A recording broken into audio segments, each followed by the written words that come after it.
Hey everybody, we're live. It's another one. Thanks for checking out the episode 25 we're at here. Week 25, stream 25 of my OS side project.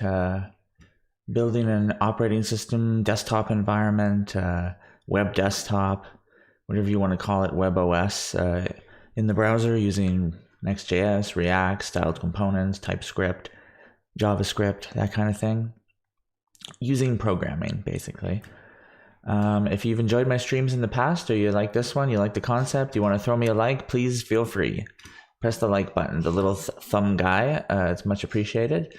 As well as subscribing, if you'd like to subscribe. I'm doing these weekly, and I'm going to be doing more videos in the future of all sorts of different various programming stuff. If you're interested in that kind of thing and these kind of projects and the way I work or explain things, then yeah, please subscribe. It helps motivate me, support me, and keeps us connected,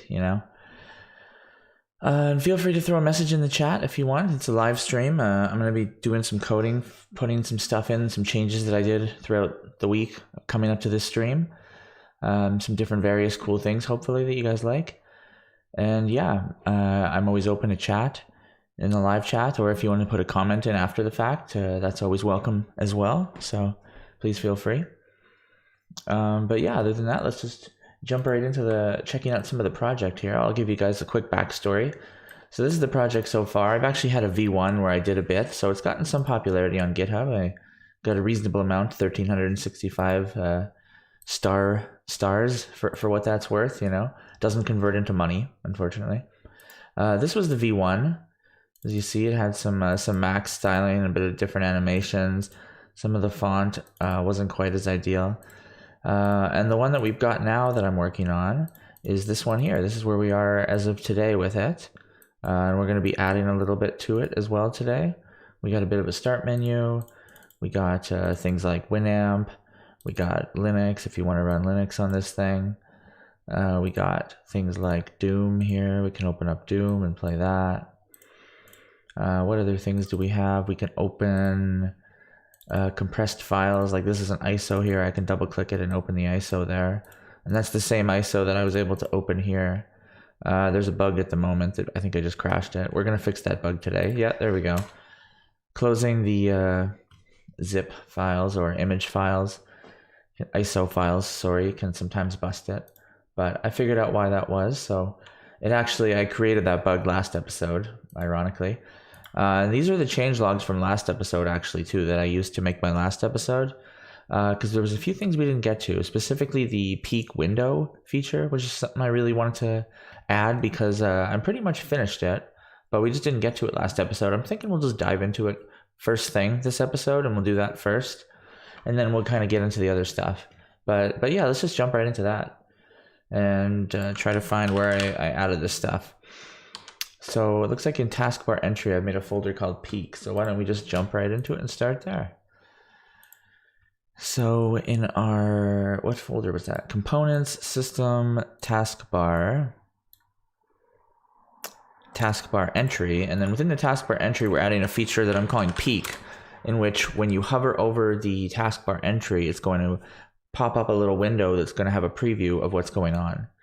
And it's not perfect yet. It has some issues with frames, speed, and rendering certain canvas elements, but it's actually pretty decent for what it is. The first piece I want to copy in to show you guys is probably going to be the hook, I guess. Or no, let's just use the hook first. I like it. I like to show using the hook. Oh, where is it? Where have I used the hook?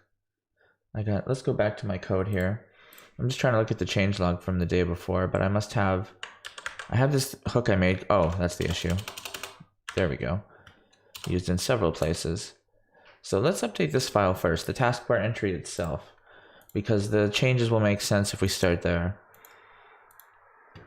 So this is the taskbar entry, and the taskbar entry, if we open up one here, that's this bottom thing here that I'm pointing at with my up there. This little piece, you can click it to minimize things, you can close from there, but right now if you hover over it, actually if it's not selected and you hover, you do get this little effect. But beyond that, I'd also like a window to pop up, a little mini one that shows this. So let's say if something was over top of it, let's say this images is over top, but I want to remember what was in this folder here. While it's like that, I could hover and maybe just see a little picture and maybe see, oh, right, that was that thing I wanted to, whatever, you know.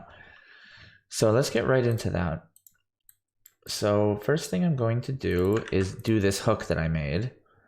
And what's the idea for my hook? This might change in the future. I think this is a weird hook that I've made, actually. I don't know if I'm proud of it. Oh, interesting. Where is this here? On click. Okay. Yeah. So the first hook is this. So the idea is that we have this use window peek that is like a hook that will allow the feature to work on a window based on an ID. So in this case, if it's the File Explorer root directory ID, this one, then that's the ID. That'll be its name. And then we'll say for that one, we want peek to work. And then it's going to give us back two objects. It's going to give us the peek component, which is essentially our markup component that will do this little piece, you know, the picture that'll come up. And we also have the events that we're going to put on to an element so that when you hover over the element, it's going to do certain events like a mouse over, mouse enter, mouse leave, I think they are. So where we're going to apply those is we're going to take the peek events and we're going to apply those to the taskbar entry. And we're going to say, take whatever events you got and dump them into the style taskbar entry. And then for the peek component, we're going to put that above the button here. The button is essentially the main piece of the taskbar entry, and this piece here is just the LI element. And if you hover over that, you can see that from TypeScript. It'll tell you what it is.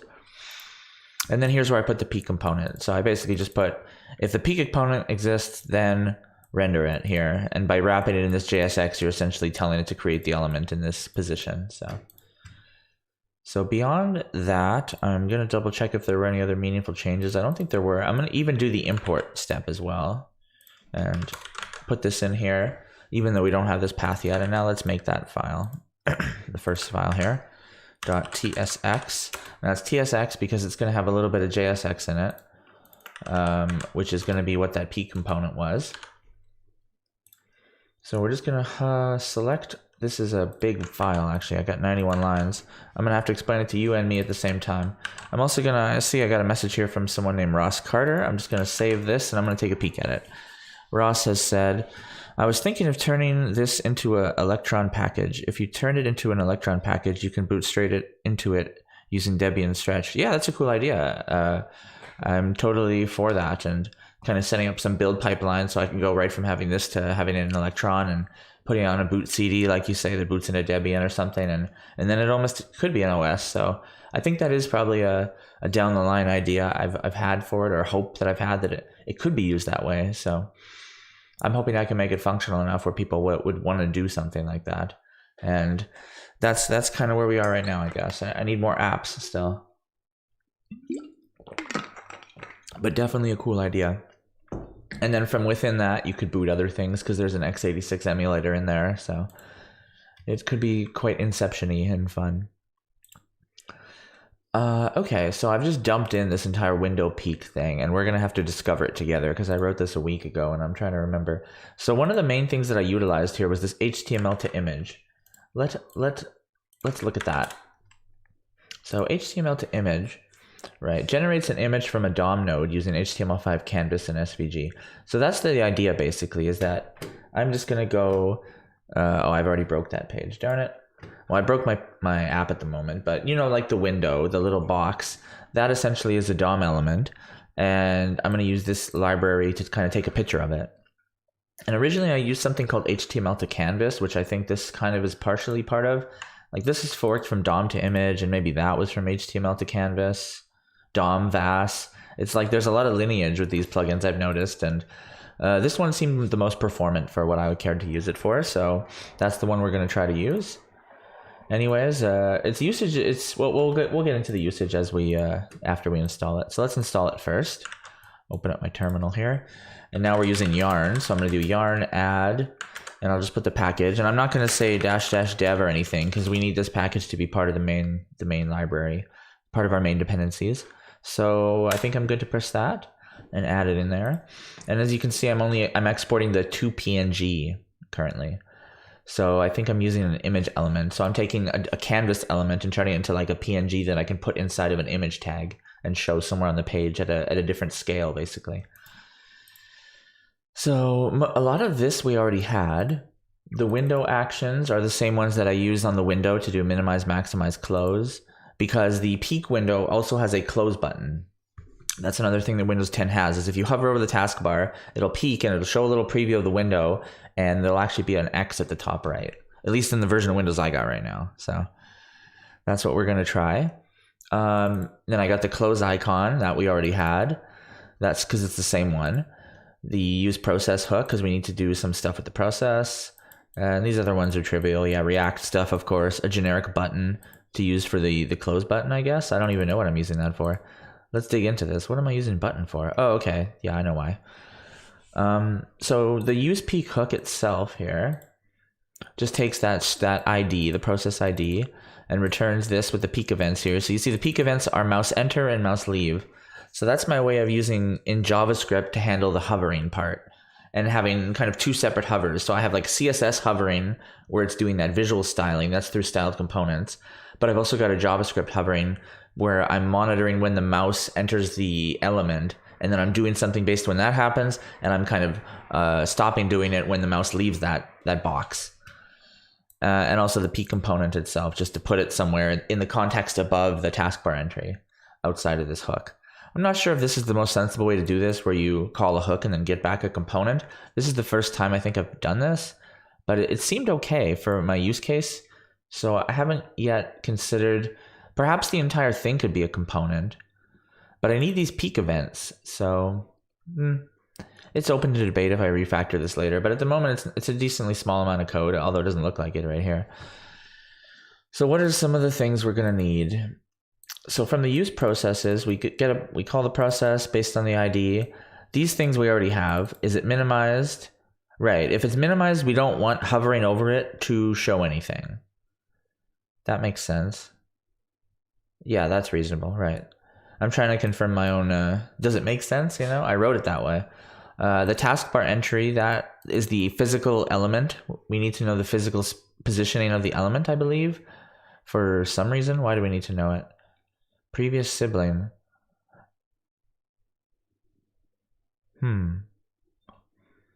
Oh, I think this allows us that if we click on, it allows us to connect the two elements from a focus point of view. Let's get to that when we get to it. In fact, I could just comment it out, and then we wouldn't have this focus piece. No, let's not do that. Let's just try to understand what I've written here. So yeah, we need some stuff from the process. Let's get to the meat of what some of this is doing. So this part's simple enough. That's just the exporting of it. Like I said, so the peek events only happen if it's not minimized. If it's minimized, it returns no events. But if it's not minimized, then these events get bound to the taskbar entry, that when a mouse enters it or leaves it, some stuff happens. And this peek component only exists when show peek is when it's told to show itself after a certain transition time. And then also there has to be an image already. So the toPNG thing from HTML to image package needs to have done its thing before it's even going to render the component here. So we'll minimize that. We have an effect here. What is this here? Oh, right. Okay, cool. This is an interesting, clever way I've done this. I think by doing it this way, so on mouse leave is to like unset, to hide the peek thing and say, I no longer want to see this. And what I've done here is I've said that when the component gets destroyed, it also triggers a mouse leave event. Now, what was the reasoning behind that? I think the reasoning was like you could sneak out of it, maybe? There's some scenario. Let me, yeah, darn it. I hate when I have a fix for something, but then it's like, why did I need that? Let's not have that then. Same with this one too. Let's start commenting things out that I can't recall what makes sense. So far, a lot of this stuff makes sense, but those two things, I haven't quite figured out why I needed those. So what's this hook here? This one's just checking minimized. So if it's minimized, then we reset the show peek. So what is show peek, first of all? It's the Boolean that just says whether or not to show the thing. And if we minimize the window right away, we say get rid of show peek and clear the image source. Okay. Now, if the mouse leaves, we also do the same thing. So that's actually a little repetitive. This could probably be one function. I don't know. I only use it twice perhaps, so it's not so bad. But yeah, when the mouse leaves, or if it minimizes, it basically resets it and says, don't show the box and reset the image source. And another thing, when the mouse leave occurs, it also gets rid of the timers. So the timeout, mouse timer, preview timer. What is the mouse timer again? So short story short, it clears 2 timers here when you leave the mouse. Let's get into the mouse enter piece. So when your mouse enters the taskbar entry, we check if there is a window, the window exists. It should, but there's a chance it might not. Perhaps if your mouse starts right there when the taskbar entry is like first opening, it might trigger this before the window's rendered. So it should check for that. So check that there is a window. And yeah, component windows coming from process, that's another piece we're gonna need, where what I'm gonna do is whenever a process starts up, it's gonna have to register, just like the taskbar entry says, here's my real physical element, link it to that process. I'm gonna do that for the window too, the DOM window. I'm gonna say, here's my window, link it to the process. So then I have a reference from other parts with a hook to know where is that physical DOM window at any time, without doing some wonky DOM manipulation stuff. So I made this function here, render frame. Let's minimize this for a second and just look at what this first timer is doing. So as soon as the mouse enters, it starts this timer that every 250 milliseconds something occurs. What the heck is this? Okay, sorry. This is a set timeout. So this is a one-time timer. So okay, this is to have that transition. So when you hover over, you have to hover over for a quarter of a second before it appears. So then as soon as you've hovered for a quarter of a second, it tells the thing, the HTML to image library, take a picture of the DOM frame and get me an image, which we'll go into in a second. Then show the peak component and then start a timer that renders a new frame every second. And then what does render frame do? It runs that toPNG command that comes from the library on the component, the window component that we have, the window element itself, the DOM element. And then once it's got this data URL to the PNG image. And now the thing here with making a preview image, this new image, by doing it this way and setting the source here, it loads it right away. Versus if I were to like make an image element and then load and put a source on that, that doesn't load right away necessarily, but this does. So I say preview image, I say we want a new image based on this URL. So load the image into the image.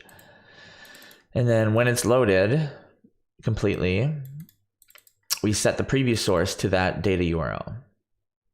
What's the purpose of this? Yes, right. My mentality behind doing this. So this set preview source, which is another state, sets the image. But if I were to just do that, if I were to skip these 2 steps, it wouldn't preload the image. So I want the image to preload. That's why I'm doing this. This does the request. Then I do this to update the state of the component and say the new preview source for the image piece has been updated. So that explains the mouse enter and how render frame works, and that first timer to kind of kick in the interval of every 1 second making a new frame. So we're 1 frame per second right now, which isn't very fast. And then mouse leave clears both those timers. So if you hover over the taskbar entry and in 100 milliseconds you move off of it, you want to reset that 250 millisecond timeout. And this preview one would never have existed yet anyways, because this one happens after this one's done.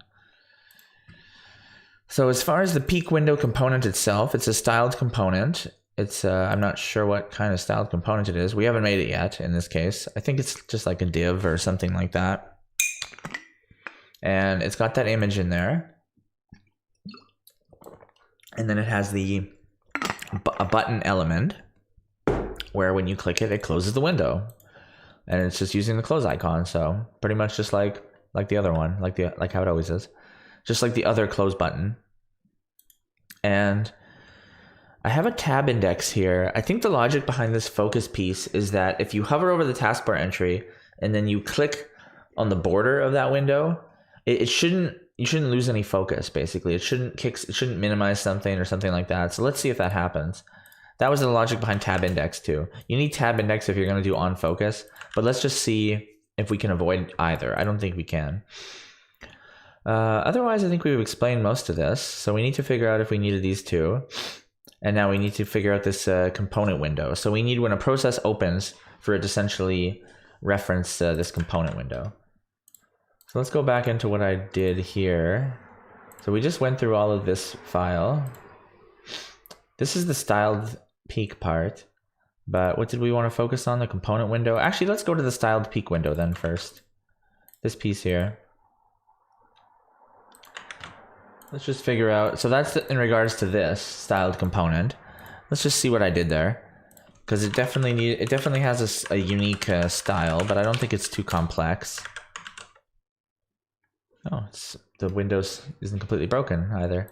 So the styled component here, yeah, so it is a div. And a lot of it's similar to Taskbar Entry. It's got the same background color, same border as a Taskbar Entry. Slightly, well, actually it has a different border, but this might change. No bottom border because it's like the Taskbar Entry and then there's this border here, so I don't want a border at that bottom piece. It's positioned absolutely, so absolutely, but in reference to where it started from, in reference to its parent. So I say position absolutely, and then I just say from the bottom, I want to go up the height of the taskbar. So the taskbar is this much height. I want you to start from there for position. Flex, I think I did flex. Why did I do flex? I think that's related to the way that I wanted the close button to be. Oh no, so flex here, and I'm doing center and flex start, right? Because I want the image to be at the top, but centered. So that's the mentality there, is that the image is centered within that box, but it's at the top of that. That's what flex start does. And I believe the button is also positioned absolutely. Yeah, the button's positioned absolute, top right 0, top 0, so it's right at the top right. The image here, that's the image. That'll be the PNG, the actual little preview. It had a padding of 8 pixels. That's how it was in Windows. And I've set here to just say width 100 for now, which will just be with 100%, sorry. So it's going to be 100% within its little 150 pixel width that I've set. And this is a constant width. So even when the taskbar entries get small, if you hover over just one of them, that box will pop up and it's always the same. Because there'll only ever be one of them showing. And then for the close button, it's got this kind of color, basically the background color, not transparent, just that solid color. This was its dimensions, 32 pixel. Like I said, I positioned it right there. That SVG, the close button, had a 12 pixel for its close icon, and it had a little bit of active and hover coloring effects. But that's basically what I needed to emulate that little piece. And let's see how far we are right now. I don't think it's working just yet. I think a critical piece I'm missing is this here, so it's not going to work without that component window. So now we've explained the styled piece too. Let's find this other piece. I think it's right here. Yeah, okay. So this is the R&D window component. That's when the window is created. So let's go to that now. Window, R&D window. That's it right here, I believe. Is that it? Yeah, window, R&D window. So what we want to do is something wonky. That's what I've done, at least. Let's take a peek. So in the process here, we need another piece. We need the link element. That's another thing that it has. Here it is here. We already used this for the taskbar entry, so we can reuse it for window. That's nice. And what I've done here, why have I done this? Instead of having this maximized piece like that, I've done this where I say window process. And then here I'm doing like that. But I'm trying to remember why I did that. I think it's related to this because component window now I'm going to get. Oh, this is weird the way I'm doing this. So I've removed the 2 defaults here. And I've done this. Like that. And I have to import this. I'd like to try to understand why I did that too. I'm going to explain it to you guys. And then I'm going to try to justify it to myself. So I think the logic here, I didn't want to use default for component window because I want a condition down here where I purposely check if it's null. But I guess I could do that a different way.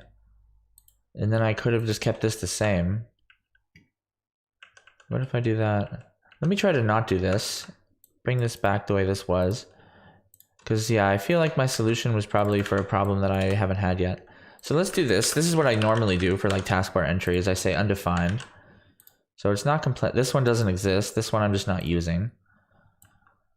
So another piece I did here is in use effect when the maximize state changes or the window changes here. I redo the resize handles, and now I'm going to add another piece here. This is essentially when it loads. It binds the resize handles, and then now we're doing link element here. So yeah, I think this logic here doesn't work when I have it like this. That's my fear. Let me write a note. Does this work as undefined? Can I use doo-doo? All right, let's try that. So, oh, right. Oh, interesting. Oh, now I remember what it was. So here I'm looking at the window process, the thing that's coming here, because it defaults to that. And that's the issue, I think, is when the window is closing.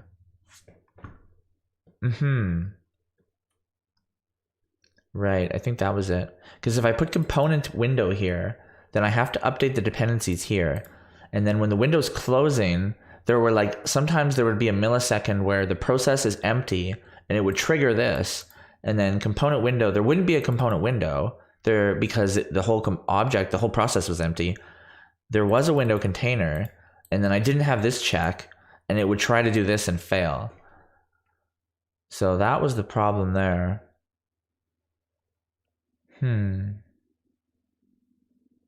I guess this was my best solution.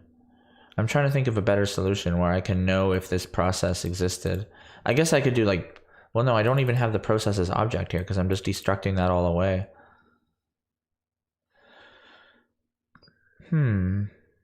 Yeah, I don't like that because this would still give me some defaults, I think, because of the way I've set this up. I've made it too safe, which will not work for me.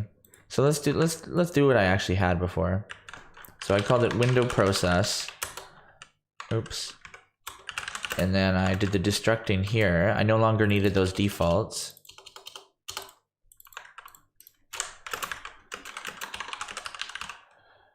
So that's kind of the way I've done a twist. And the reasoning behind doing it that way is now I have access to the entire process in window process. And now I can see, was it an empty object? And I'll probably do that last, I guess, because if this would be this might happen more than once, and this check should be enough. Okay, so I already answered this question. So otherwise this check is fine. So the first time this triggers, component window won't yet exist on the process. The window container needs to exist, the actual element, and it already is being used here. And the process needs to actually be a full real process. So if those three things occur, then the link element will happen that will essentially make it so that next time this comes around, this will exist and it won't trigger this again. So everything here is fine. I just need to add component window as a possible link element now. And I also have to add some of these to the dependencies. So we'll just update those automatically and we'll save that. There we go. So I think that was basically every single thing I did of relevance in that page. And now we can move on to the next piece. So there's something called process elements. Where is it here? Here it is. So it's the things I was saying, how a process can have these entries that you link. And this was my list for linking them. So now I'm saying component window is a possible one. And if I do that, I think it might even stop this error. Yeah, now that works. So that's cool. So by saying that it's possible to have an HTML element that's the component window, that just fixes it. And I could even be more specific with this, but I don't think I need to be. An HTML element's fine for my purpose. So that links it. Now I'm wondering what else I missed. Oh, right, for WebAmp too. So WebAmp is another use case where it actually has a, and I'll need to do this for any window that isn't wrapped in the R&D window. It's going to have its own little picture. And I actually loaded up old version of Winamp in Windows, and I noticed that the main window is the only thing that gets previewed when you do it. So I'm just going to focus on the main window as well. We're going to look at Winamp here. Unfortunately, I've changed a few things here, so it makes it a little more confusing. What we're gonna do, we need that link. We need basically to do the same exact thing we're doing because it's the same exact problem that we just did in the last one. Let me find use process because I've lost it, or maybe I don't. Maybe I wasn't using it before. Use processes. Oh, okay, I just wasn't even using use processes before because I didn't care to need it, but now I need it. So let's paste in. This is some code here. So the use processes hook to be able to work with the processes, and then we get the winamp process, and right, we do the same thing where we extract the actual process object to make sure that it actually has keys inside it. And I'm not 100% liking this approach at the moment, but it might make sense if it's only ever for these two cases. And I also need the link element because for WebAmp, I also want to link the element. We get the component window. We need process here as well. So now we need to do something with those two pieces. And I'm just trying to find where I did it. I think it's right after. Oh, did I never call it that? Here it is here. No, not will close. I think I refactored this more than last time than I expected. Let's move some of these windows out of the way so there's a little more breathing room. So this is when it closes. This is when it renders here. Just see what I had in the other one. So that's the closing state. This is for updating. Here's the render. Okay, so I had this thing called setup elements instead of, so update WebAmp position. I already had that. So right now I was doing this. So what is this setup elements? Let's make a function called setup elements and just rip off whatever I did last time. Let's just make it here at the same time. So that's what setup elements looks like. It needs to get the WebApp element again. I guess that's fair. So after the equalizer is closed and the WebAmp position's updated, parts of this don't make sense though. Oh, okay. So this is at the end of this function. I think it's supposed to be like that. And then that's setup elements, and that can be out here, I suppose. So the idea between setup elements here is it gets the WebAmp element, which would exist. Okay. Oh, I'm doing it twice here. Get WebAmp element. Oh, okay. That's why I just changed it here. So I already was running get WebAmp element. Now I'm just doing it here at the top. And then I'm extracting the main piece from it. So I'm saying within the WebApp element, get elements that are the windows, like the main and the playlist, the equalizer that's closed. And the first one we'll call main from the list. And then we'll do that same 3 checks. Is there no component window? Is the window you want to show it there? And does the process have keys in it? And if those 3 things exist, link the component window of main in this case. Okay. So that's another piece done, I think. That's the WebAmp side. And otherwise, why is it complaining about this? I think that's wrong. We might even be ready to test this. Let's just double check our changes now. So we added the HTML to image package. For WebAmp, now when we load, we not only append the element, but we also try to link the main piece of it as the reference, the preview reference, DOM element.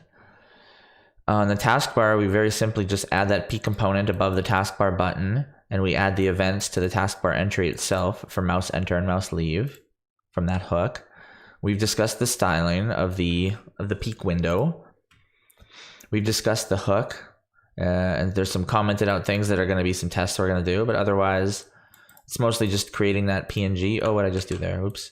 It's creating that PNG with that HTML to image library and then loading it as an image to be previewed in that little component.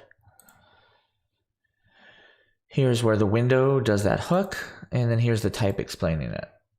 Let's see if that's enough. I'm not sure if it is. So we open a window here, and then when I hover over here, there we go. Look at that. There's a little preview there. And let's try that on the bigger window. Let's try with Doom. See, with Doom, I think it has a little bit of a problem. Watch, we'll hover over. So you see there, it's like black at the moment. And if you let Doom kind of just play its little demo, eventually you do get some frames. But see, there's a frame. So something's weird. I think that might be something I can fix. But as you can see right now, I've done a very minimal implementation. So this, I might call this a bug, because it actually just mostly an issue with these canvas elements. It actually works better with certain ones, like with V86 here with this Linux stuff. You see it's showing that. So that's a cool little preview where you can see the text over there in that little preview window. And if I click you see when I hover over close, it does that. And if I click close, it closed it. Oh, but something caused an error. So there was an error, first of all, and I had to click it twice. I think those are some of the things I fixed with those things I commented out. So let's see what I commented out and see if that fixes the error. Actually, let's just see if I can make that error happen again quickly. So let's try it with this one. If I close this, yeah, I had to click it twice. Oh yeah, and it's mad about that. So let's just double check those things I commented out, because they might have been important. It was inside this hook here. I think it might have been related to this. It might have been that destroy event. So this is saying when the component destroys, run the onMouseLeave function, which is in itself a function. This is equivalent to doing like something like that, basically. So let's see if that fixes the closing bug at least. So now when I open this, if I hover and I close this, there we go, no more console log error. Now as far as needing to click twice, I think that was a lack of focus. I think that was this thing and it's stealing focus from me. So what is this doing? So this is me saying, yeah, when I click it, it's trying to take focus, but something occurred here. The component window of focus. Yeah, I think what's happening is because that little piece didn't have a tab index, when you click it, it was like clicking right through to the background maybe? Let's try that. Let's add an onClick event. Let's get rid of this focus for a second and try to figure out how I came to the conclusion to add those little lines there and see if they do what I think they do. First, let's see if that works. So if we click it's over here, there we go, there's those highs. And if we click, watch this. So when I first hover and I first click, I didn't get a high. I feel like that's because, why is that? Oh, I think I know why. I think that's related to the blurring going on. So there probably is something in the code that I actually added for that.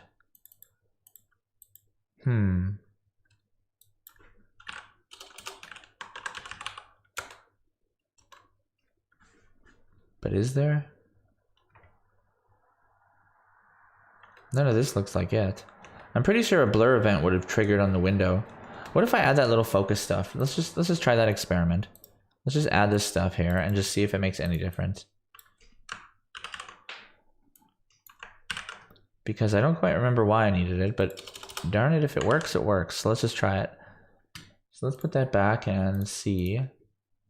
We open up a window, and if I click, yeah, that first click I should just be able to click and right away it works. So what is my focus thing even doing? I see the taskbar entry stayed focused. Oh, okay, and when I mouse off, it works. So when I click here, okay, so clicking focused the window. So now when I click here, okay, that's good. So in the same way that if I click this and then I click here, it unfocused. It's like the same effect as if I click here. Okay, I like that, but that doesn't fix our problem. Was that what this was doing? Let me double check that. I think it is. So for the taskbar entry, if I click, it focuses the window. But if I hover here and then I click here, oh yeah, that wasn't working. Okay, cool. So this is good. So this is saying that when the peak window gets focused, if the target... Wait a minute, what is this saying? How come this occurs instantly, but the onClick didn't? I'm so confused. So I hover over this and I click. Okay, that occurs right away. But how come the close event didn't work right away? Interesting. So if I click here, but if I click there, that works right away, but the button like takes a second click. I'm so confused as to why. Yeah, that's frustrating. I feel like I fixed this too, but I don't remember where in the code I fixed that. So this works good then for clicking anywhere but the button. And I want, if you click the button, for it to close immediately. So that's okay. This code here makes it so that when you click anywhere on that peek window that's not the button, that it still continues to focus on the window, which is I want. Same as the taskbar entry. So that's saying if you clicked on the thing and the target is the same target. Wait, wouldn't the target always be just itself? I guess this is me avoiding needing to use a ref, I suppose. Why wouldn't this always just be this? I'm trying to understand. Let's try to understand that together. I got a sad panda there. Hi, sad panda. I remember you from a previous video recently as well. So wait, when I click here, okay, it unfocused there. Interesting. Because I would have expected, I hover over here, oops, hover over here, click the image. Okay, that worked. That focused it. Yeah, why don't I just have it like that? Clicking here should focus it. I'm confused why I need that logic in previous sibling. Because if you're clicking the peek window, then you obviously want to click the focus window associated with the taskbar entry. I'm really confused about that condition. I think that's what bothers me the most about it. This part makes sense though.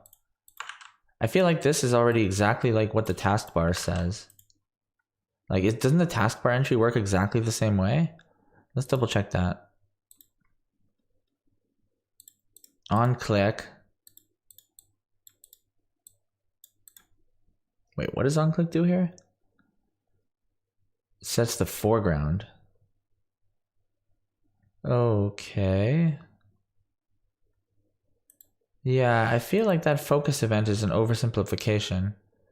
Because then why couldn't this just be focus on the window? Maybe it could. Maybe it could. Oh, because the taskbar entry has a different purpose, I suppose. Because the taskbar entry can be clicked while it's minimized. And that can allow it to restore. Versus this one, where the peek window, when you want to click it, is just to focus on the window. Okay. Wait, did that just not work? Didn't I just fix that? Now I got too many windows open too. Nice. Oh, where did that go? Here it was, here it was. So wait, I set this to focus and it just didn't work. So wait, I hover over here, I click that. Okay, that worked. Did it like not work sometimes? Oh, interesting. It's like sometimes when I click it unfocuses? Why would it do that? Is that where this code came in? What if I have that code again? Does it stop doing that? No, it still does that flicker. Is that what it's supposed to do?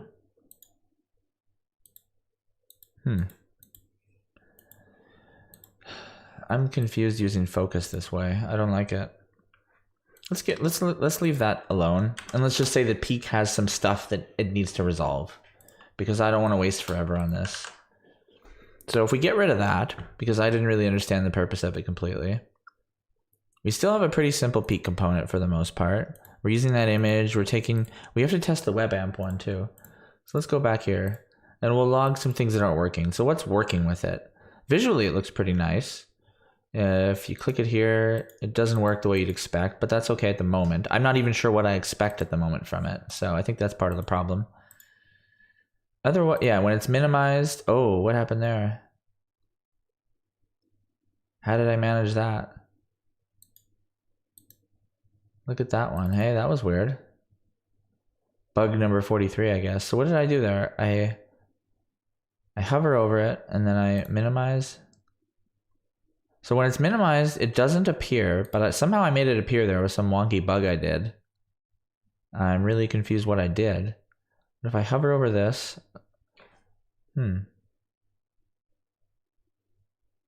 interesting. Yeah, I don't know how I made that bug appear. Oh, maybe I know. Watch. So if I hover over it here, it works. But then if I click to minimize... Yeah, I don't know how I caused that to occur. Maybe if it's happening just when I click minimize? Alright, well, I don't even know what to log about that bug because I don't know how to recreate that. Otherwise, the preview works good. Let's try WebAmp. Or WinAmp. So we got this here. Oh yeah, okay, cool. We got some stuff here. So if I hover over that one, okay, there we go. That's not bad. So it's got its own little wonkiness in that these little things are blue, but that's not so bad.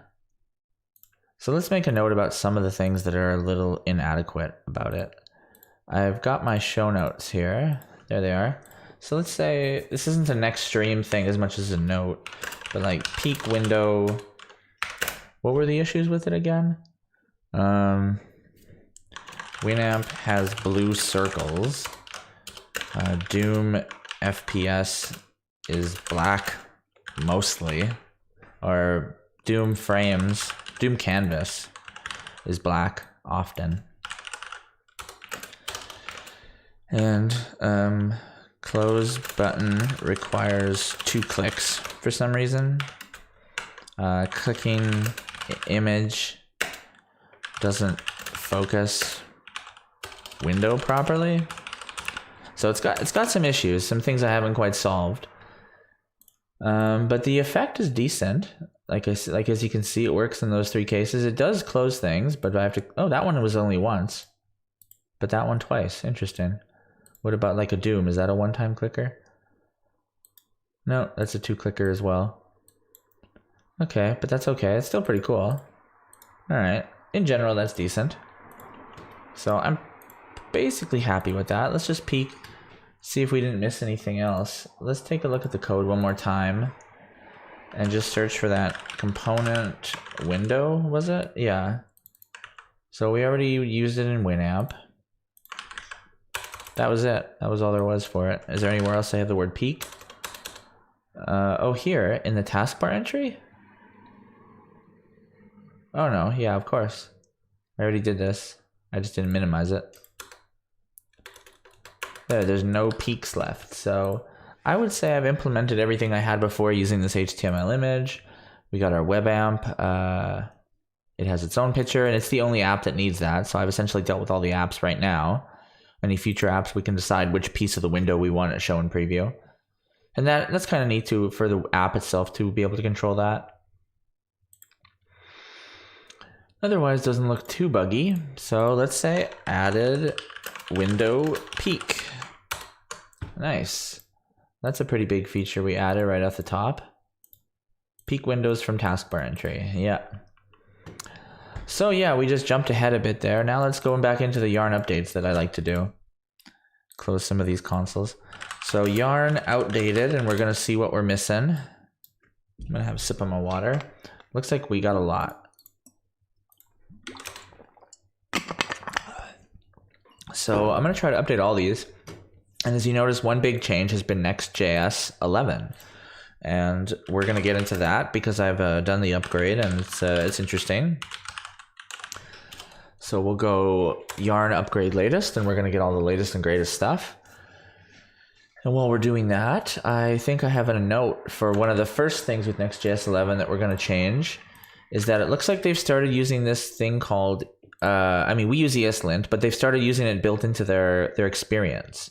And they have their own custom eslint next config. And with those configs, we can actually remove a lot of stuff that we have in our config and make it kind of a little bit cleaner. So we're going to do that.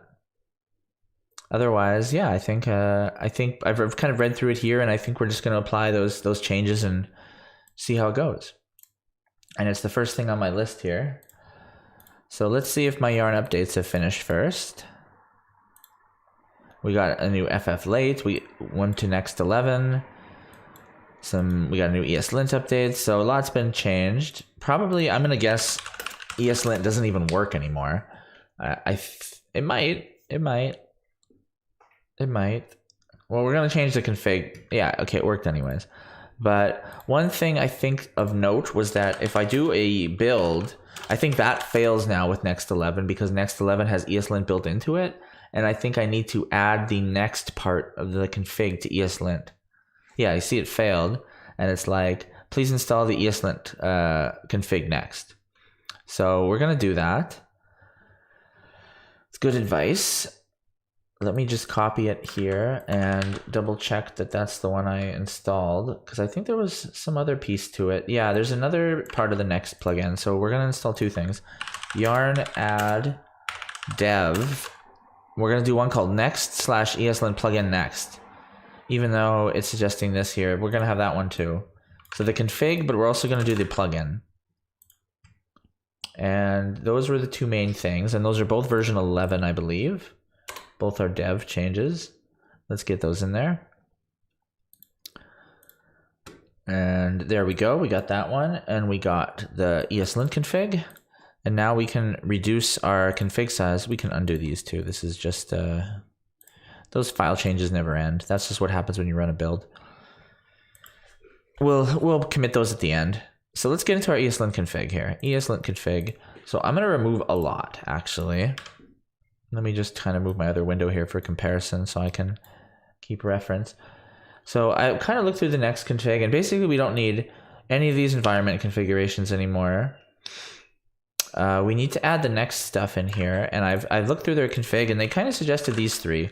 So the main next extends, the next core web vital extensions, and the plugin next recommended, which is kind of silly, but having those extensions helped as far as not needing a lot of this other boilerplate. So I'm going to get rid of the globals, the parser options. Those are all kind of set for me. And then in the plugins, we're going to add the next plugin, LMNOPQRST. That's alphabetical. As far as rules we can get rid of, I think this one we don't need anymore. TypeScript consistent type imports. I think they've fixed that for us in their config. And they've also added the prop types. They've disabled that automatically for us. They've dealt with this parser as well. Now, one thing I noticed I still needed was this. And I decided to make this a little more specific. It turns out this works like this, empty, because it's like the default. It looks in the default place. But the thing it actually cares about is this project field. And it just so happens that an empty config allows project to look in the default place, which is the root. But I'm just going to put this in here because this is the thing that says, hey, for the TypeScript resolver, just here's the config, rather than having an empty config that happens to work based on defaults. So there we go. So we've made eslint quite a bit smaller. And now if we do a yarn eslint, I think it will still be successful, hopefully. And yarn build should also work now. Oh, what did it complain about? Do not use image. Do not use image, use image. Okay, I hate this rule because I really hate next image. So the problem I don't like with next image is I want a completely statically generated site. And with next image, if you want to use their component properly, you basically get locked into using some kind of CDN, and I'm not there yet. So we're just going to disable this rule. But it does show that eslint's working. But yeah, I'm not a fan of that rule, so let's just get rid of that. That'll be here. And we'll just say off. Now if I run eslint, it should not complain about that because we want to use image in our case. I do have a, yeah, okay, that worked. I do have my own image component actually. Oh, I have icon, right. I mean, the icon's based on an image, but that's fine. Okay, so eslint worked, and now watch if we run build. That should also work now, and then we're going to be building on Next.js 11, which has some interesting, doesn't have many things I have to tell you guys about, but it's cool anyways. It's got stuff that's not really relevant to us right now, you know? So maybe one day, probably not. Actually, in one way that it's relevant is this Next.js Live thing where they're working with WebAssembly basically, which is kind of what I'm doing a bunch of with these emulators and stuff. So I'm feeling confident that this WebAssembly thing is going to take off, you know? So there we go. So build worked. Nice. Nice. So now we've fixed we've cut down the eslint quite a bit to just focus on the rules and the extensions and the plugins that we care about, and none of that boilerplate stuff where we're like, I want to use this Next.js config and this Next.js config. It's like Next.js knows that this stuff needs to be on. Some of it still doesn't quite know, I think. I mean, this was correct. The prop spreading, I feel like that rule should be off by default because their default config suggests doing like a prop spreading thing. So, but I think that it wouldn't complain about prop spreading if it wasn't for some of my other extensions, which they maybe don't use anyways. Okay, done. I'm not going to do these two changes right now because they're irrelevant. Updated packages and eslint rules. Done. Updated yarn updates and eslint rules. Nice. And that was part of Next.js 11. Actually, that's just noted here, honestly. So as far as what to do next, we just got to dig in, basically. You see, I'm not powered by Red Bull today, so we'll see how far I can get. We haven't made an hour, and I'm definitely gonna go. I'd say 2 hours at least. But I don't know if I have energy for 3. We'll see. So let's just get into some of the fixes I've done. The first fix is this basic one, I think. So for JSDOS, before I was checking to see if you had a zip file, and then I was like, if it's a zip file, check if you have the config file that we need. But if it's a JSDOS file, just assume that it's there. I've decided to not do that anymore because, why have I decided not to do that anymore? Oh, I wanted to check every time because I want it to be, you could take a zip file and just name it JSDOS and have it run in JSDOS right away if you wanted. I got a message here from Sad Panda. Is this all front end or there will be some back end stuff needed? It's going to be front end for a very long time. I'm not sure if we'll need back end stuff, to be honest. There are some services I'm using that are some other people's back ends via like WebSockets and cores, proxies and that kind of thing. But as far as back end components, I'm trying to do as much in the front end as possible and just not need a server and just focus on having like a CDN. And I will have episodes where I set up the server and everything. But yeah, we're going to try to do as much front end as possible. I want people to be surprised that all this is in the front end. And like, if they're going to be on the website and they're going to think they're messing with something of mine, they'll be like, oh, I messed up. I deleted a file of yours. It's like, no, everyone has their own little island. That's my hope anyways. So let's just do this little fix that I wanted to do. Not really I guess it's a fix. So like I said, for JSDOS, let's not waste our time checking if it's a zip file here. And instead we'll just always run the buffer to URL on this directly. Let's skip that. There we go. So now if I were to take a zip file that had DOS in it, rename it to JSDOS and double click it, it wouldn't give me an error saying the JSDOS file is missing its JSDOS config. It would just add it automatically, like how I had this already doing for other stuff. So I prefer that. So I will call that always check for JSDOS config file. There we go. Sad Panda said, that's cool. Thank you. Yeah, I want to try. It's going to be fun to try to do as front end as possible. And that's what I was saying about how that's the new fad I think I've been noticing. Like there's this thing called web containers that StackBlitz has been working on.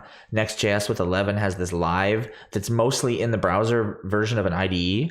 And I plan to make my own IDE using either Monaco or CodeMirror for the text inputs and stuff. So I feel like I'm treading the same path as some of the future web because I'm trying to use all this future tech to try to do things that aren't really website stuff. But it's fun to put myself in this JavaScript box and try to do it this way, I feel like. So that was the JSDOS file. I guess I should confirm I didn't break anything. Let's open it up here. Oh, what happened? Reload the page. Oh, what happened? Okay, jumping to Next.js 11. Probably I'm going to have to reset this. Let me just reboot my dev environment because when you change versions of Next.js, it usually requires reloading your dev environment.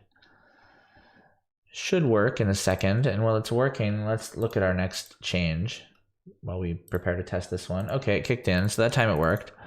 So if we go to our ROMs, is it? Yeah, so there's Doom JSDOS. I need a different one. Do I have any other games? I think I have a couple. Here, let me try to download let me try to show you guys another one here. I've got a bunch of little DOS games downloaded for future episodes. Let's try Blakestone. So there's it in zip form. And now if I rename it to JSDOS and double click it, it should open in DOS. Oh, why is it so tiny? Well, it's surprisingly tiny. Let's make it bigger. Okay, it didn't really resize the way I wanted it to. So there's a few little concerns I have there. Why did that occur that way? What if I named it zip instead?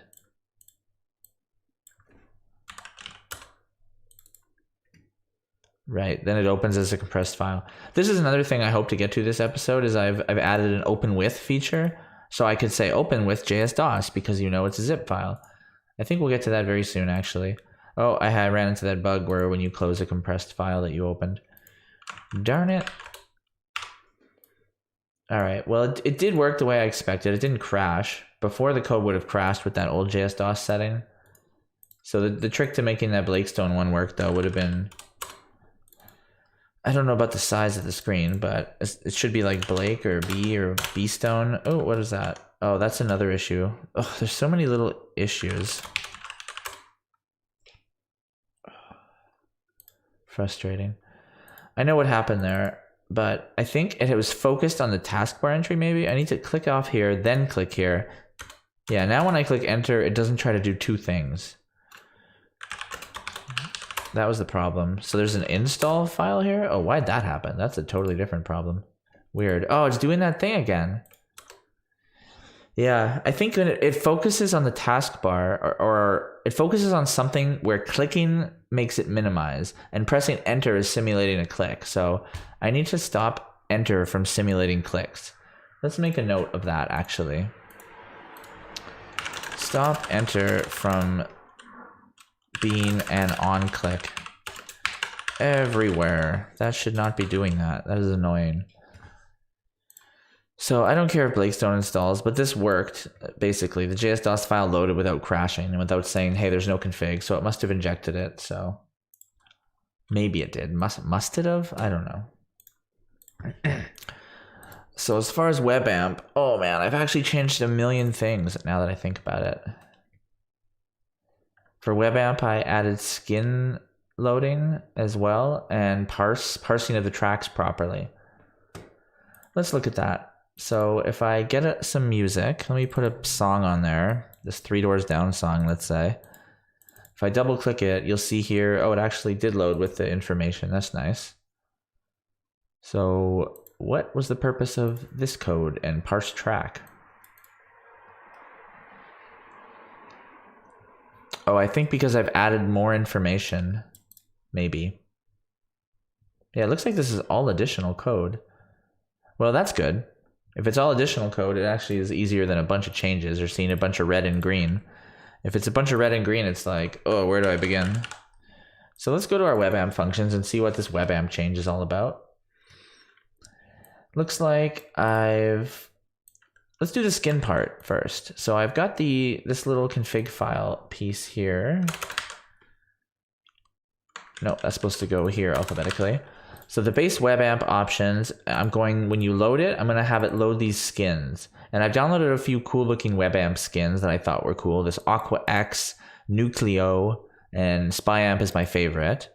But I'm going to have them here as available so that it doesn't slow down the loading. Oh, and actually on the note of slowing down loading, I'm going to get rid of the butter churn plugin for now too, which is doing like the milk drop visualizations when you play something. I just want to speed up loading. Although it's not that slow. Let me double click it again. I mean, it could be faster, but it's not bad. You know, I never used to use milk drop though when I was a kid to do visualization, so I'm just going to get rid of it, I think. But one step at a time. So that was the skin piece. Let's look at the rest of what this... Oh yeah, so this is here for when I got rid of milk drop. And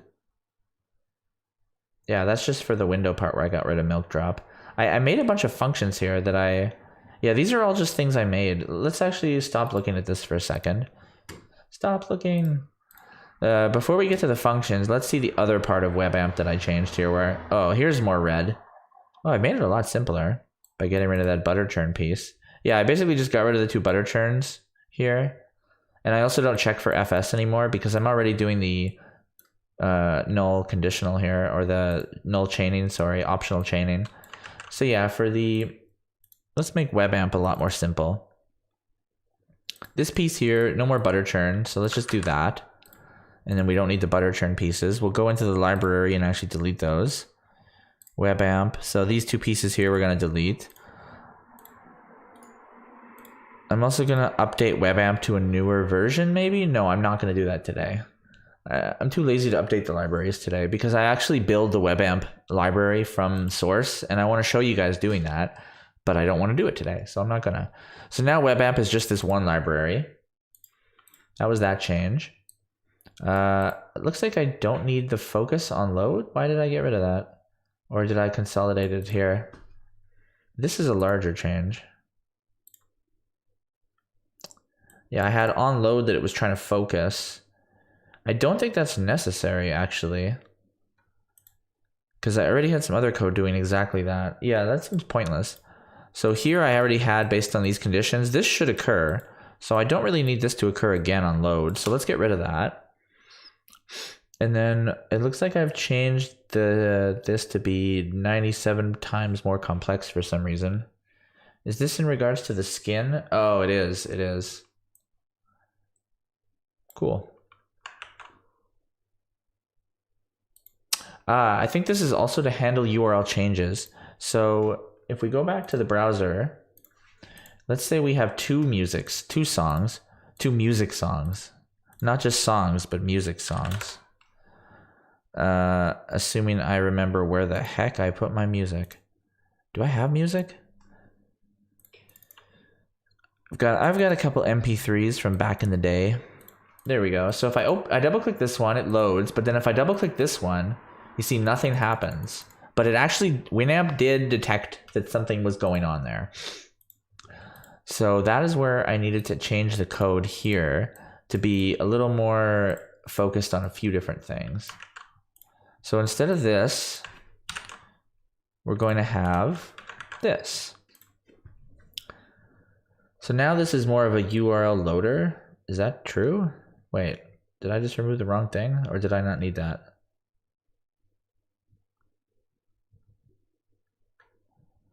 Yeah, what was this doing before? I feel like this part was totally useless too. I think I didn't need this because the focusable thing was already doing a lot of this. Was that the logic here? Well, let's leave this commented out and just see what this is all about. So this is now tracking the URLs. Darn it, Dustin, why'd you write confusing code? How dare you? Let's remove those until I understand them. Well, if we wait that long, we'll never get anywhere. Oh, okay. Oh man, I've changed this. That's what's confusing me so much. Cool. So this is actually really good. So let me undo this. So if you remember, I deleted these things here. So basically, this was all doing focus logic that already existed in something called useFocusable that I'm already using. So that's why I didn't need any of this stuff. It's not that I converted it, it's that I literally don't need it. Same with the z-index, I didn't need that. I do need the window transition. I didn't need any of this? Interesting. Yeah, I don't need any of that either because I'm not handling the foreground ID or the stack or anything. All that's being handled by this focusable hook that I'm going to make. I also don't need this, don't need the tab index, don't need any of this on focus or on blur stuff. All of this was useless. This was all redundant. That's what's crazy. Don't even need this. Oh, I do need style still. I need to get z-index from somewhere else though. So as you can see, I've just removed a ton of stuff. And then we'll add it back like so. So this is the new one. So this is using that useFocusable. And if we inspect that, oh right, I've had to change useFocusable a little bit. So this is use focusable here, where it takes an ID and it takes a window object, and it was doing basically all those exact same things. The moving to front, the foreground ID, the focus, the loading on focus, the Z index, the tab index, the events. It already was doing all that. So that's why I didn't need any of that. But there is one extra little piece here. So I'm going to comment this out for a second. So this is how the function works currently. And then you just take the focusable props and you just put them on the object where I used to be before I had the on blur and on hook here. Now I don't need that anymore. And we pass the ID, and we pass, instead of the container ref in this, oh no, it is called container ref because that's here too. Same ref. Other things, we don't need the use process either. So much we didn't need from this after we cleaned this up. Yeah, don't need the, oh, we do need that. We do need the focus events. So that's the difference. So if you remember, what, if we go back to where I was deleting those files, here's all the red that I deleted, as you can see. So you see two things. One that it was doing different was that on blur, after it did the stuff that it was that use focusable hook was doing, it also had this one special Winamp piece where it tells Winamp itself to lose its focus. So blur needed a little bit extra. And I think it was the same with focus. I think focus needed something extra. Let me check. Yeah, here. Right. This was that other hook where on certain focus scenarios, this needs to occur too, where you need to focus window with a Winamp command. So that's why what I've had to do here is make the use focusable, where it does its on blur and it does its on focus, but it also has the ability to pass in some additional focusing events. So use focusable is going to also have these blur and focus events. And this is a weird format that I've got it in. Basically, I just wanted this object, but I've made it in this Memo form so that it only changes this one time. And I found this to be necessary in this case to do the use Memo, or else I was getting it to run, I think. Let's try to do without it, as always. Just to test if my changes don't need to be as complicated as they are now, which is always nice. So let's try that first and see if it doesn't completely explode. And see if maybe we don't need use Memo. We were able to get rid of a lot of stuff we don't need anymore, though. This needs some more dependencies, I guess. Oh, what did I just do there? Man, I changed a lot of code, like a crazy amount of code there. So this still needs the exact same amount of stuff. Why is it saying differently? Import URL from, oh, okay, it doesn't know where URL is from. Because, why is that? Oh, my mistake. So I think I deleted needing processes, but I still need processes in one case. Current URL. Oh, right. We need current URL too. So when the URL changes, if we load a new URL, we need the app to remember what URL previously loaded to make sure you didn't click the same app again.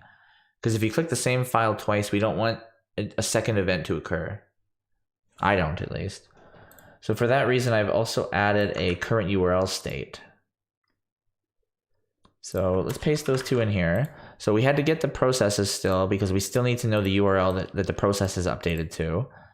And we're going to keep track of the URL in a state when we'll default it to the first URL that we get. And that's where that other little effect came in that I had. So we need another effect here to monitor the URL. So this effect is to monitor the loading of the WebAmp, the first initial load of WebAmp. And then this one is when the URL changes that it has to do some fancy stuff. And that's another one there. There we go. So for this one here, yeah, if there's a URL and it's not the current URL and we have WebAmp, then we're going to try to load that new URL. And if it's an MP3, we're going to do the parse track command. And the reason I've made parse track into a command here is so that it can be used in several places. So we're going to say, based on the MP3 information and the file name here, we need to, let's not just explain this yet. We need these functions.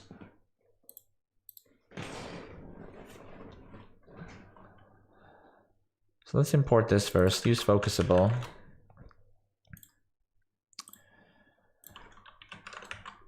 Auto import's not working, and I'm just gonna do that because I'm lazy. Although that seemed involved anyways. So we've got use focusable. We've got these focus events outside of Mimo for now. Otherwise, we've done all the changes. So as you see, if we look at the changes for this file, we mostly just removed a ton of stuff. Ignoring this piece here. We removed most, let me comment that piece out actually. Here. If we ignore this hook that I've made to monitor the URL, basically, and so we removed the butter churn stuff, and we removed all of that focusing and blurring and stuff, and we've replaced it with just this, because that was all that was actually necessary, and we already had all that functionality. This is for the URL piece, but let's actually finish the use focusable piece and try to understand what I've done here. So let's open up use focusable, and I'm just going to compare that to, what did I change here? I changed a little bit. Okay, so here it was called, I called it type focusable, but I've decided to call it events. Why is that? Because it does return events. Oh, I see. So I've split this up into two things. Why have I done that? Okay, I get it. So let's go here. So I've got the events here that were these two events, and we've got this here, which is the other part, and I'm just going to call that a type of events and this. So that's how, events. So we split that up into two types, basically. That's the first little simple piece. Now, we need that third element. If you see here in my changes, here, we've added those focus events where we pass in on blur and on focus that we want to run. Just like how they were running before. Because when now that I'm using use focusable, it pretty much was doing all the same things except these two pieces where it tells WebAmp to do some stuff on its own. So we're going to add what we call the callback events. And we're going to say it's a partial of events because you don't have to give blur and focus. You could just give one or the other, or neither in this case, because it's optional. There might be a better way to do that, but I can't think of it at the moment. Actually, I guess this, well, this is already optional though, isn't it? I'm going to stick with this for now, but I'm open to a refactor on that. And then the next piece, yeah, so I'm just basically going to add to the functions that already exist. So we already have a blur function here that was taking the related target and running it through, and we just want to do slightly different. We want the event here because we're going to pass it along. So we're going to say event, and we're going to get the related target up there. And then after this runs, we just do the callback event. So it's the callback events on blur, and we pass in the event. And why is it complaining about that? Ah, okay. We just have to be a little more specific with what this focus event is. We'll say that. There we go. Because this on blur is expecting an HTML element here. So we'll just tell it that's HTML. So there we go. So it's the same on blur doing the same thing, but then it's also passing to another on blur if it exists. And it's the same exact thing for on focus. I'm going to change it to an event like so. And then we'll say const this comes from the event or empty. There we go. So now the event is, which is optional. It was always optional before, which is why in the code that I had before, we had this thing here where we say it could be empty, and if it's empty, just give me an empty object. Now I'm going to say I'm expecting a focus event, but I also might get nothing, is what I'm saying in TypeScript. But if I got something, then give me the related target. And then if the related target needs to have focus, then do the focus like you were doing before, but then run the focus event. And we have to get that into our things. And why is it complaining about that? Interesting. This issue I actually didn't have in the other one, so that's odd. Did I change something up here? This focus event can be optional. Why was that not the case for blur as well?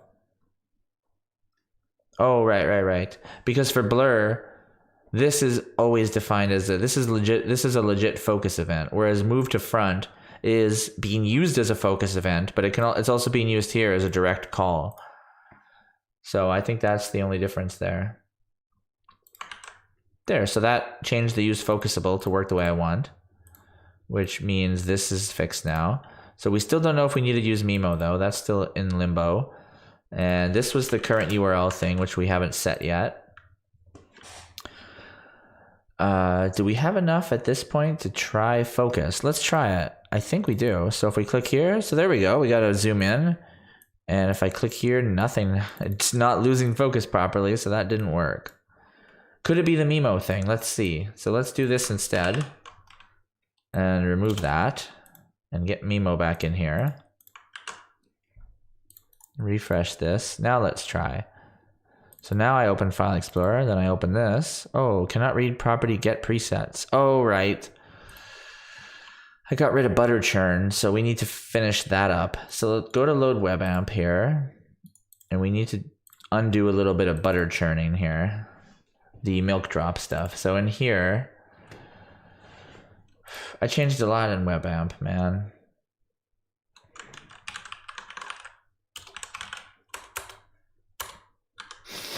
Let's get into the parts I changed in web amp. Did I change a lot? I'd say so. Okay, let's get rid of as much butter churn as we can, first of all.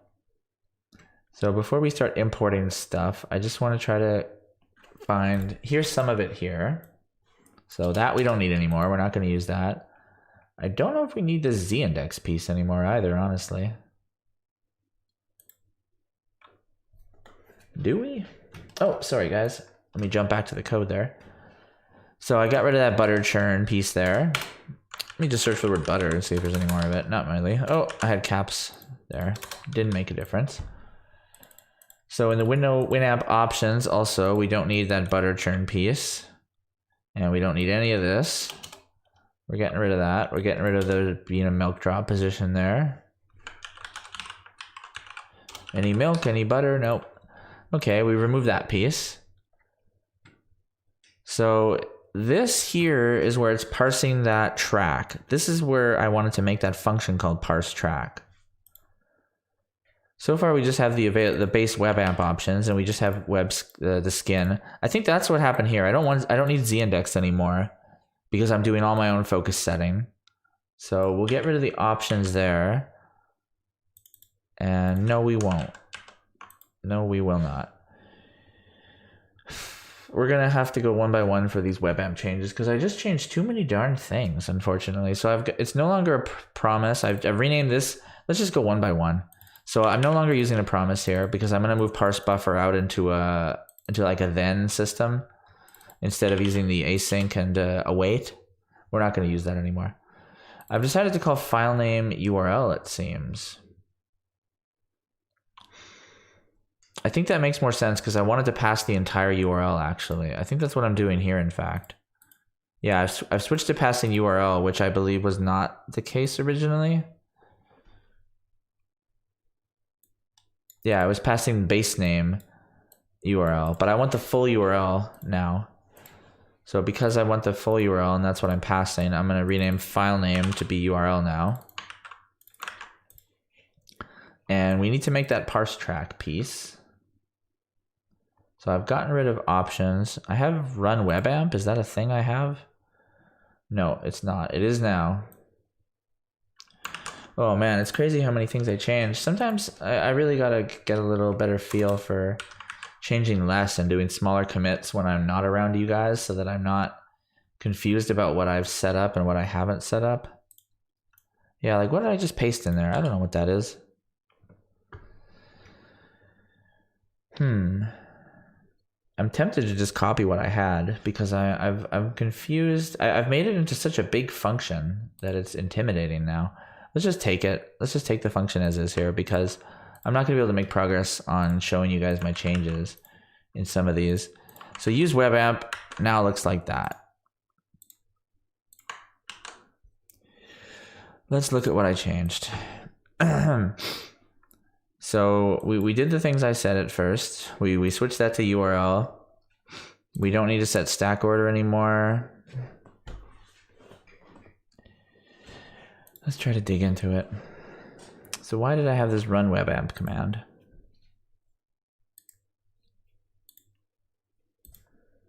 I changed so many things here, it's nuts for webamp. I could do a whole episode on whatever the heck it is I did. I'm gonna undo what I just did there. There we go. So let's go back to when I only changed a little bit. There, so I only changed a little bit. I don't want to overwhelm you guys because I've overwhelmed myself with it. I'd love to make these isolated changes, but I'm confused as to how many things I've done on webamp here. Let's just try to keep going line by line, because if I just dump it all in, that's going to be nuts. As far as this parse command, yeah, I don't know, guys. I don't know. I changed so many things with this webamp one that it's frustrating. So many things. So many. How about for webamp, we just copy that? Because otherwise, we're just not going to make any progress on this darn thing today. Let's do it. Let's just say for webamp, we got to do a bit of copy in here to try to figure out these changes, because I changed so many things. So let's just say, let's just change them and then look at them. It's not the ideal approach, but it's where we are at this stage in the game, because I don't know what I've changed. Let's look at the types. I removed the absolute, right? We don't need to, we never needed that. The milk drop, yeah, and the z index, I didn't need to be setting z index. I've made this track for webamp. I had a track already. What have I changed? Oh, blob, right? We're passing as blob now instead of as loading the file. So webamp has the ability to load the blob, I've found. I did so many things to webamp. I'm frustrated at it. I wonder if I should just change none of this and we just nuke all these changes and webamp is another episode. Yeah, this is my least planned out episode so far because I feel lost with this webamp. What other changes besides webamp? So we were happily going here until we ran into webamp here, and I started just completely going off track because I changed like 17 things. This is all webamp, these files here. I'm willing to just revert this entire change and just go to the non-webamp stuff. Let's do it. Sorry guys. This is dead end day as far as that piece goes. So let's bring our show notes back here. So next stream is the webamp stream, or webamp changes. I changed a million things, too many things to list. I gotta list them here. What did I change? A lot. So everything I just did, you guys get a little good code. You get a nice experience for how some of my workflow is. Sometimes I just give up on the change and just undo everything, which I just did right there. So webamp, another day. But I have got a lot of cool improvements, but I need to articulate them better because I don't want to just dump a bunch of code in. Speaking of dumping a bunch of code in, where's my next thing? So I've done some work to the extensions for that open with stuff. But again, that's another one that's massive to explain. Yeah, I'm getting like backed up on changes. That's what's unfortunate.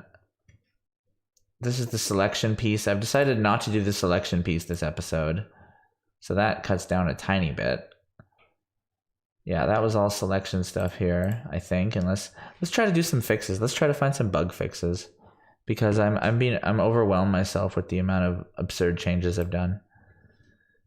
So here's a bug fix. This is, I think, even for that mounting of the zip files, is the update files function needs to be a use callback. I removed it from being a use callback last episode because I was trying to get rid of use callbacks when I could, and I thought it was safe here. But it turns out there's certain conditions where it's being used as a dependency in a completely sensible way.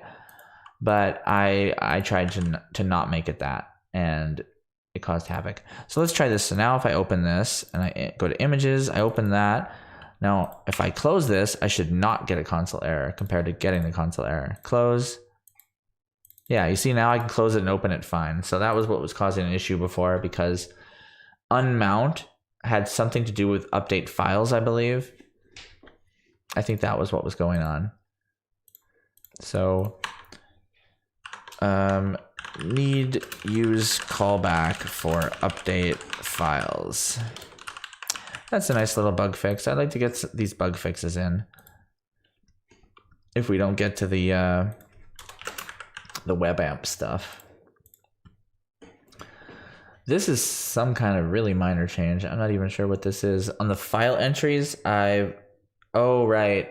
This is from last episode where I said, like, I dragged in a file name that had a dash and it truncated wrong. And I thought, oh, the truncation's wrong.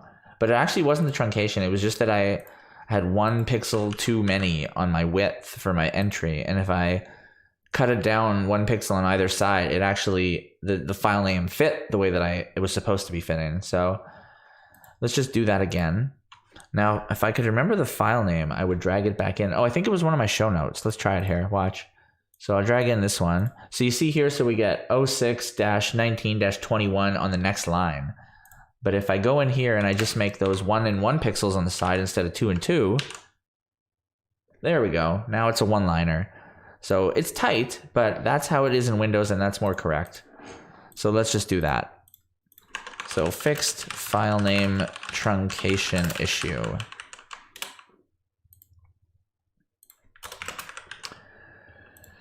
Another nice little bug with a one-liner fix.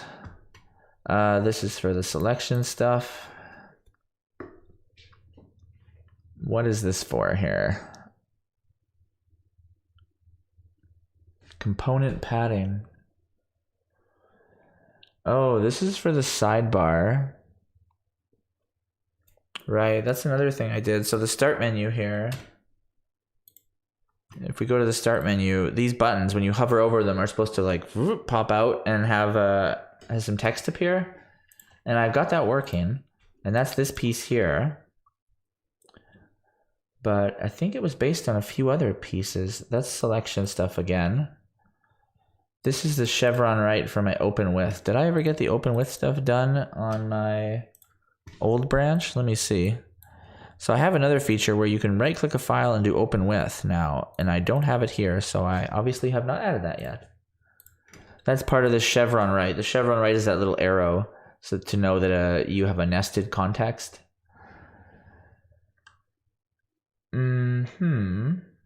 That's what I think I've done here. Menu item entry. Yeah, this is where I'm allowed to do nested content, I believe. Yeah, submenu offset. That's another big change, man. I got so many big changes here.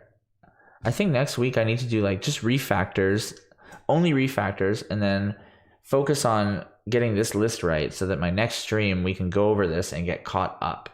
Because I'm starting to like not finish stuff in one stream and then do way more work, and now I get these huge change logs where it's like I don't have the selection stuff done. I don't know what the heck I did with Winamp. I got this nested context. I'm making progress here, but I need to, in the videos, I need to show you guys, and I need to find a way to do it.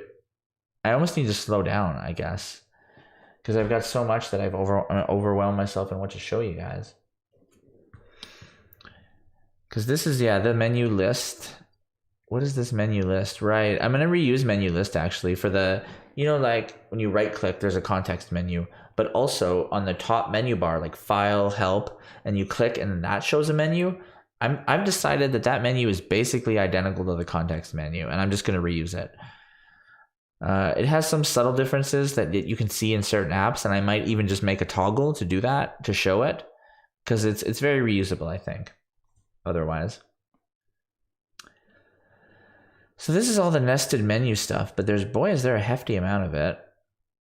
Power icon, that I can fix a little bit. That's another nice little fix. So if you click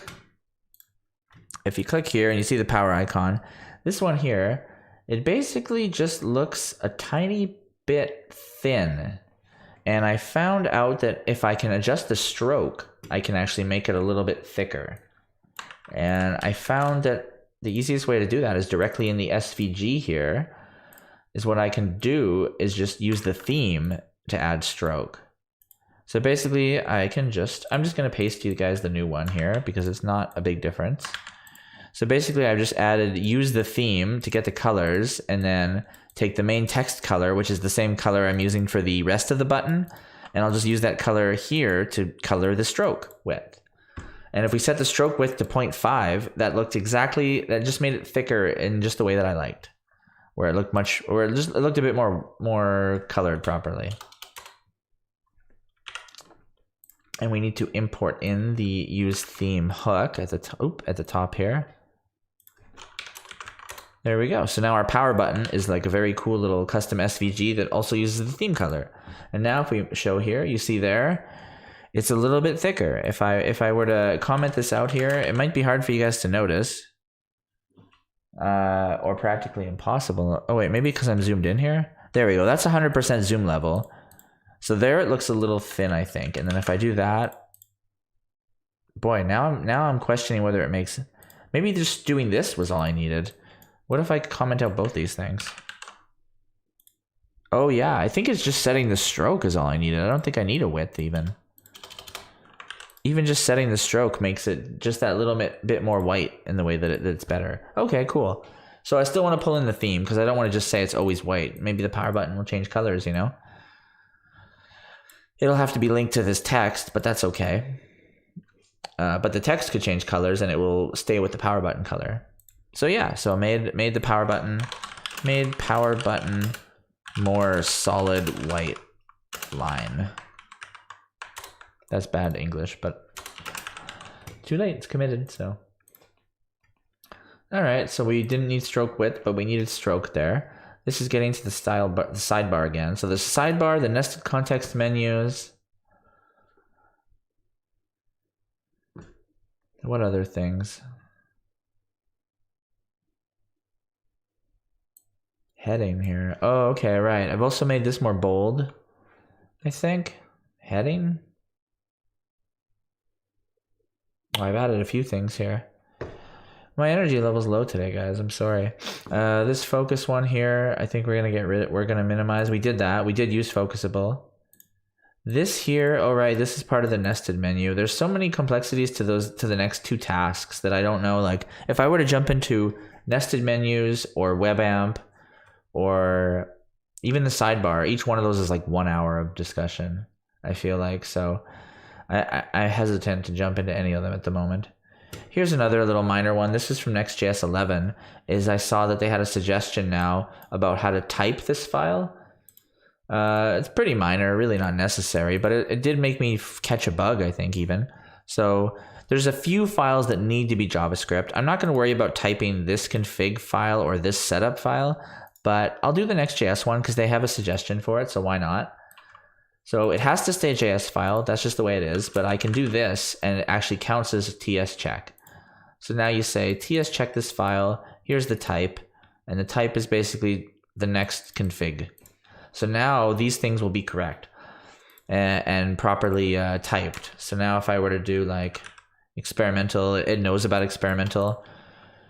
Let's try this now. And then if I export this out like that. And they actually had it like this. They had next config like that and this piece like that. There we go. So this is a little weird. It was doing this before and I didn't like it. What if I do this? See, if I do that and let's try this. So if I say REAC, oh yeah, it doesn't know about that. Okay, yeah, so that won't work. So the only way that this @type thing will work is if I use a variable. So I need to say here that the config is here like that. And when I do that, it complains. I think this is a mistake on Next.js's part, but they've made their next config, they've made experimental and future required.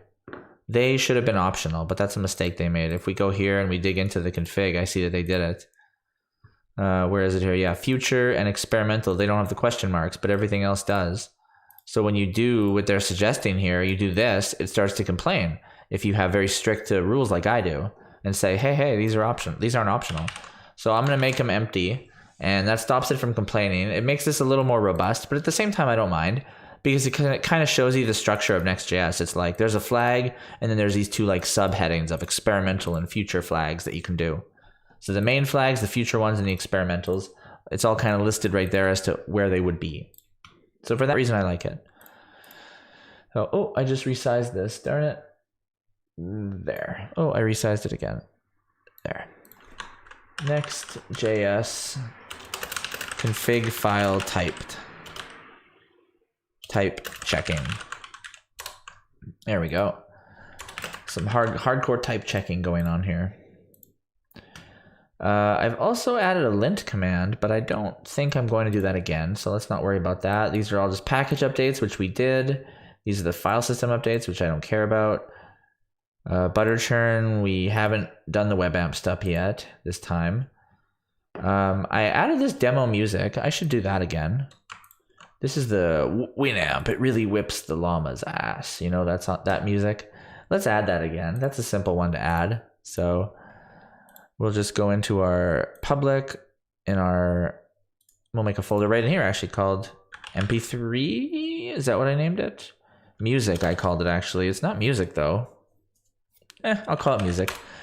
So we'll call it music, and we'll just drag in that file here. It's called demo. There we go. So that's the demo song or audio.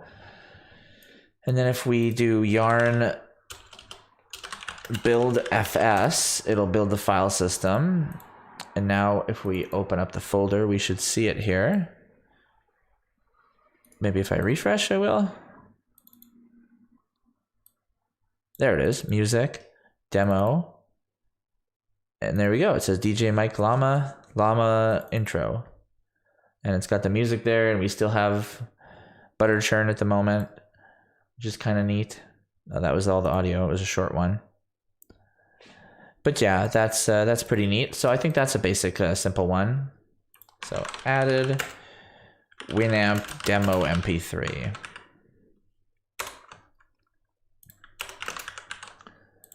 What other things? So these skins that I added, well, I haven't done skin loading yet, so we're not going to worry about this just yet. These are for the context menu again and the sidebar. This is another interesting one, a new TypeScript config setting called incremental. I think we can see an explanation for what it does here. tsconfig. In the libs here, incrementals. If we hover over this, save ts build info files to allow for incremental compilation. I heard it's a new feature. It's supposed to be neat. Didn't seem to break anything, so added incremental compilation. Added incremental ts compilation, I'll put. There we go. Another minor one, but it's I want to get these out of the way so we can focus on the other ones. So for SVG, that's another one I've decided to delete that because SVG doesn't work in image components. And I was using this logic of if it was an image file, make it an image to show as the icon. And that works for, as far as I can say, most of these. It probably doesn't work for some of these. It worked for ICO. Yeah, it works for plenty of them, but it doesn't work for SVG. So let's just delete SVG. So don't try and make SVGs into icons. There we go. Another minor one done. This here, right, I split these into two functions. We can do that, doesn't hurt. I mean, I don't really need it right now. At some point in my other function, I needed this buffer to blob, but I don't really need it here. So let's not refactor it yet because that's part of the Winamp changes. So let me note what are the things I didn't do. The Winamp changes. These are things missing from peak window. The selection stuff. That's just a bug to fix. The nested context menus. The open with menu. The sidebar menu. Yeah, there was a few things there that I didn't do, unfortunately. And the Winamp stuff, well, yeah, we discussed this one. I think it's going to be a shorter episode today. I mean, last episode was a little short too, actually, I believe. Actually, was it? I don't even remember. Was the last episode a short one? I sometimes forget which are the short ones and which aren't. Oh, how am I going to find myself? Maybe if I search for my name, it'd be nice if I showed up. Okay, cool, I do. The last episode was 244, actually, so it was a decently long one. Not to compare. At least this time I got to show you guys peek window. We got to do a lot of bug fixes here. I haven't done the submenu stuff yet because it's just too fractured right now for us to just jump in and for me to feel confident in showing it to you guys. Because I just don't know about showing it to you guys until we clear up which pieces. But this is all that's left. Everything I show you guys here in the code. It's a good amount, but this could basically be an entire next episode. And I just got to focus on refactors in throughout the week. Why this one here? Open file PID. Is shortcut. What is this for? Oh, this is all the open with stuff, I think. Yeah, and then I've started using I had to do a different way to iterate what extensions to use for open with logic to work properly. Okay, guys. Yeah, I don't think I have the energy to show you too many more changes today.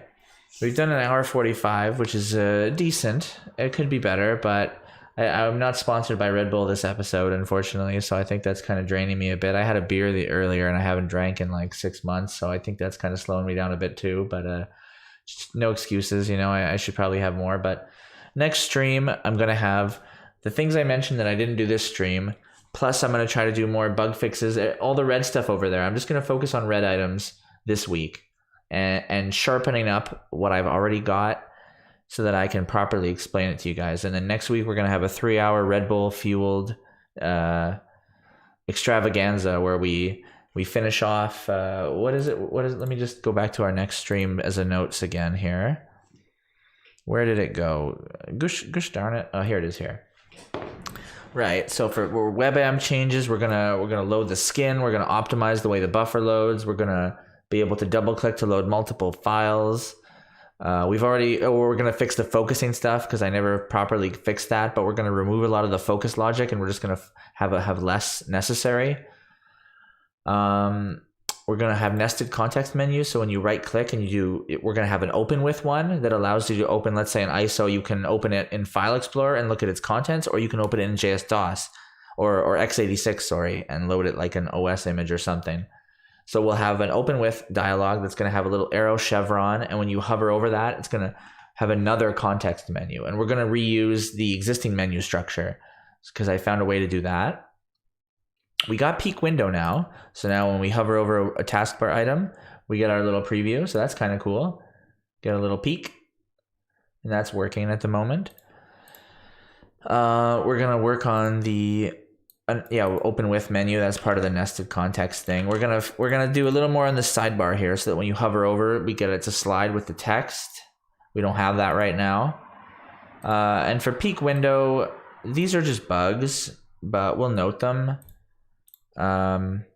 Possible bug fixes for peek window, along with that red stuff there behind me in our post-it notes. Those ones over there I finished. So the post-it notes I finished pile keeps getting bigger, I'm hoping, but this pile keeps getting bigger too. So it's a challenge.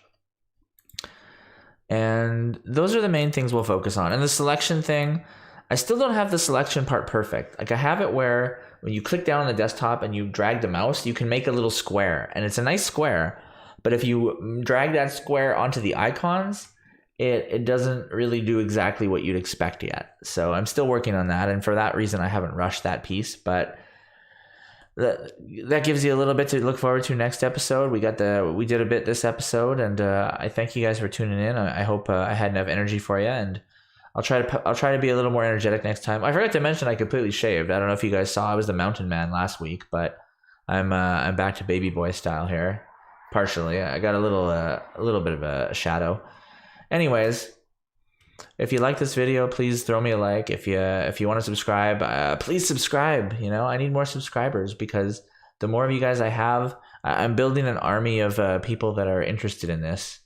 And the only way that I can know that you're part of my army is if you subscribe. So thank you very much for tuning in, and see you in the next one, guys. Bye.